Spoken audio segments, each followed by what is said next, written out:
কাজের জন্য অফিসে বেশি সময় দিলে বউকে সময় দিতে পারি না, বউকে বেশি সময় দিলে অফিসে সময় দিতে পারি না, বউকে বেশি সময় দিলে অফিসে বসের ঝাড়ি খেতে হয়, অফিসে বেশি সময় দিলে বউর গোমরা মুখ দেখতে হয়। তারপর আজকে এটা লাগবে, কালকে সেটা লাগবে, পরশু ওইটা লাগবে।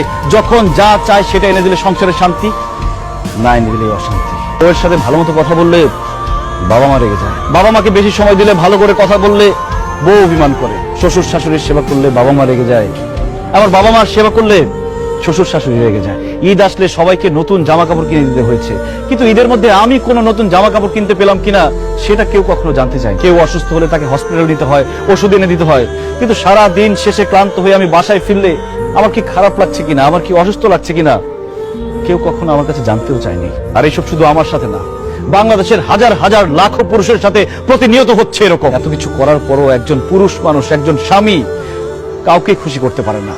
সবার শুধু সেই পুরুষ মানুষটার উপরে কমপ্লেইন আর কমপ্লেইন। আপন